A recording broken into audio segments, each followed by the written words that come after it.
جمال الوجود بذكر الإله وتصفو الحياة. رسول اللہ صلی اللہ علیہ وسلم کے نقش قدم جو بہت معروف نہیں ہیں ان پر اللہ تعالیٰ اس مبارک سفر پہ لائے ہوئے ہیں. یہ جبل صلا ہے. جبل صلا بہت لمبا ہے. یہ ذرا دکھائیں. یہ پورا جبل صلا ہے اور یہاں پر بہت سارے واقعات ہوئے ہیں. ایک تو رسول اللہ صلی اللہ علیہ وسلم کے خیمے یہاں پر لگے تھے خندق کے وقت میں. اس وقت جو خاص واقعہ پیش نظر ہے وہ یہ غار کا ہے.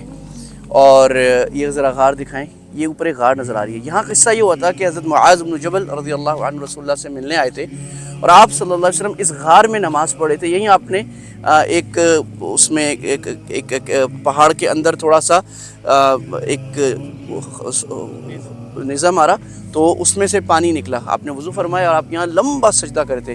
اتنا لمبا کہ جب آپ نے پورا کیا تو حضرت معاذ نے فرمایا کہ یا رسول اللہ ظننت بغضن السوء, مجھے تو کچھ اور خیال آنے لگ گئے تھے کہ اتنا لمبا ہو گیا.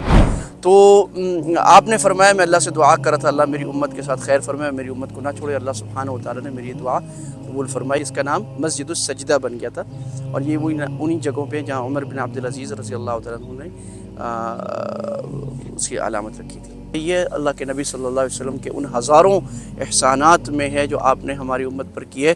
امت پر ہی لازم ہے کہ اپنے حبیب صلی اللہ علیہ وسلم کے ان احسانوں کا بدلہ آپ کی سنتوں پر اتباع اور آپ کی امت کے لیے جو کچھ ہم اپنی جان مال سے کر سکتے ہیں وہ کر کے اس کا کچھ نہ کچھ ادا کریں تاکہ ہم اللہ کے نبی کے سامنے حوض کوثر کے وقت سرخرو ہوں. السلام علیکم ورحمۃ اللہ وبرکاتہ.